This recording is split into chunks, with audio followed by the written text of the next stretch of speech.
kaprumde, magandang umaga mga kaprumde. Panibago natin pagtatanim ng pichay ngayon mga kaprumde. Kahit maulan, dapat sana hindi tayo magtanim, pero hindi talaga pwede hindi tayo magtanim. Umpisahan na natin magtanim ng ulan. Subukan na naman natin ang tag-ulan magtanim ng pichay. Kaya nagawa tayo ng plat ngayon mga kaprumde. Itong ginagawa ko mga kaprumde.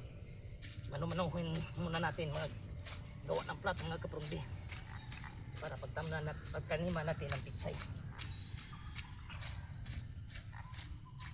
Kahapon pa kasi ito na mga kaprumde na ulan. Medyo maganda naman ang ulan kasi ang plat, lalambot ang lupa. Tapos ngayon ito na pala lambot ng lupa, madali lang siya gawin. Pero mano-mano lang talaga. Kasi kung gamitan mo itong pala, hindi pwede didikit ang lupa sa pala. Kaya ganito na lang ginagawa. Kaya tapos na itong mga kaprumde. Handa na itong pagtaniman ng pichay mga kaprumde. Papakita ko muna sa inyo ang seedling natin kung saan ang seedling.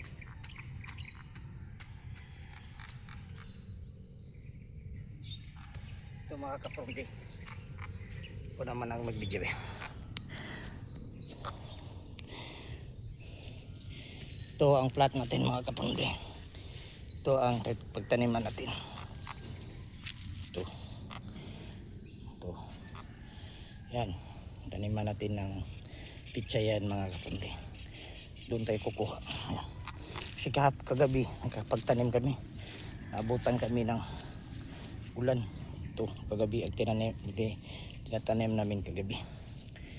Kaso lang hindi natapos. Kaya ito naman natin.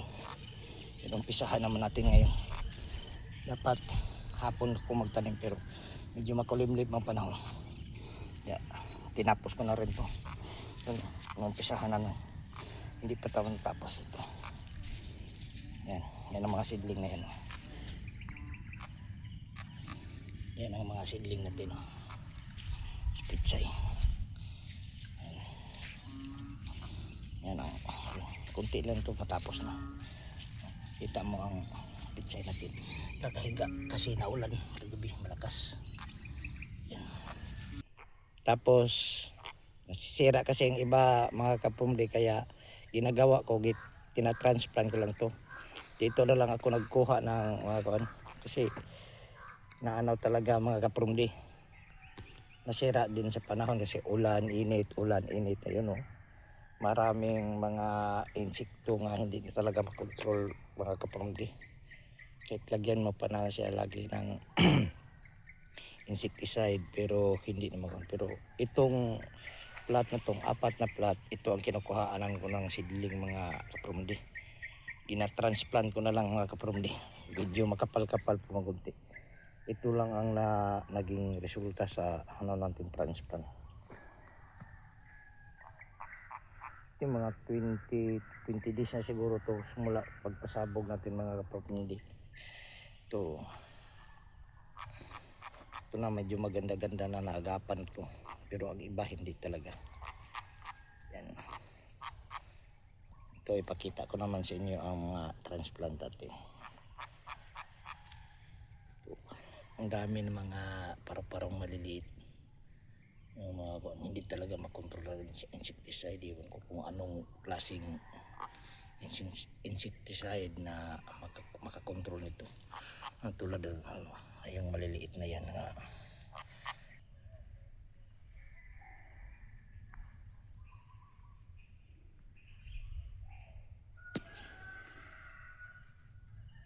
Hello mga kaprumde, magandang umaga mga kaprumde. Ito na nga mga kaprumde, harvest na tayo sa ating pichay mga kaprumde. Inharvest ko lang to kasi walang magbibideo ngayon mga kaprumde, kaya inharvest ko bago pinidyohan mga kaprumde. Ayan na, ito ang pichay natin mga kaprumde. Pinatuyo pa natin konti mga kaprumde para hindi masyadong malutong pa. Ayan. Ayan yung harvest natin. Dito lang mga plat ng dalawa mga kaprumde, para lang hindi lang nababawasan. Ayan mga kapumdi, oh. Parang hindi lang napabawasan ang ating pitsay nga pasabog mga kapumdi. Kaya ayan. Hindi tulad to sa mga kapumdi sa tinatransplant mo makapumdi. Pagkakita mo na harvest talaga. Maubos talaga, wala na ka ng balikan. Hindi tulad nito mga kapumdi na mayroon ka pang babalikan. Kahit na harvest mo na, babalik ka pa ng mayroon ka pang babalikan mga kapumdi. Yan. Yung doon sa unahan, hindi pa to mga kapumdi. Dito lang to. Kalahati lang tong mga konter. Dalawang plat lang kinuhaan ko mga kapumdi. Seleksyon pa mo itong mga kapumdi. Bawasan natin kunti para yung iba naman lalaki naman kayo iba. Hindi natin to inuubos pag harvest kasi mayroong pag maliliit.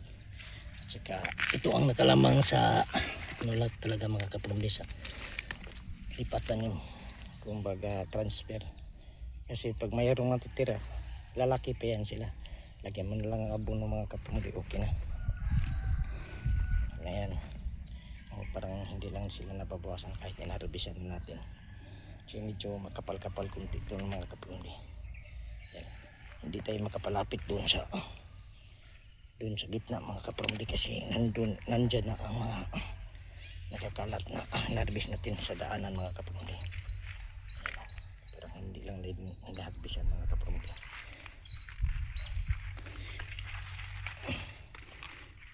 Kasi lumabas na ang araw mga kapumdi kaya nakapag-harvest tayo. Yan ang ating pizza mga kapumdi. Malaki na mga kapumdi. Siguro 10 ang isang kilo nito mga kapumdi. 10, 8 siyam. Ito. Yan, itong kabila mga kapumdi. Itong side na to. Wala pa to na harvestan mga kapumdi. At saka dito sa kabila sa kanan ko mga kapumdi. Ito lang ang dalawa. Sa kaliwa ko lang ang inharvestan natin. Pero parang hindi nababawasan ka mga kapumdi. Sana kung hindi nasisira yung iba natin pizza mga kapumdi. Marami sana ito mga kapumdi. Sa pag hindi naman gaano marami ang order sa atin ngayon mga kapumdi. Kaya ito. Nagawa natin. Ito lang kunti. Nababawasan lang kunti natin to. Dito kunti lang talaga hindi tayo ayusin pagkapal ito mga kapumdi. Kasi dito ko binubunot ang iba dahil maraming sibling. Dito ko nakuha nagtransfer. Yan ang natin. Yan ang mga harvest natin. Nang sa gitna. Dito lang dalawang plat. Dito naman mga kapumdi. Ito ang transfer natin mga kapumdi. Malalaki na rin. Hindi pa natin din narbisan.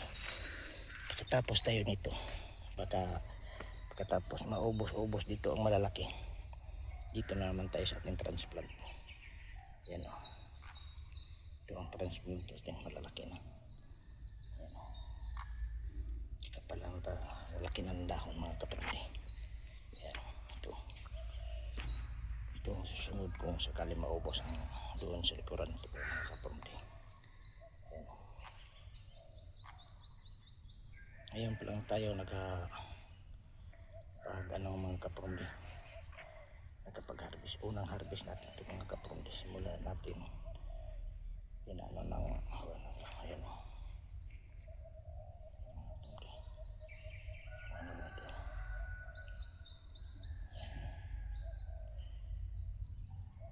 Harvest natin.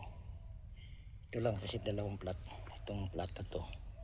Tsaka ito naman mga kapumdi ang hinarvestan natin pero parang hindi nababawasan. Yan o. Ito ng kalamang sa mga kasabog tanim mga kapumdi. Basta hindi lang masisira mga kapumdi. Magapan mo lang ito. Kasi mga ganito mabubulok ito mga kapumdi. Ganito nga hinawakan ito. Kasi pag hindi ito nabubulok na yun, mabubulok yan sila. Simula na silang pinapainitan muna natin ng konti ang ating pitsay. Ito hindi pa natin nababawasan pero ang kapal. Pero ma-harvest na lang natin ito. Susunod natin ito pati itong kabila mga kapatid. Ito naman ang isusunod natin. Yan, malalaki na rin.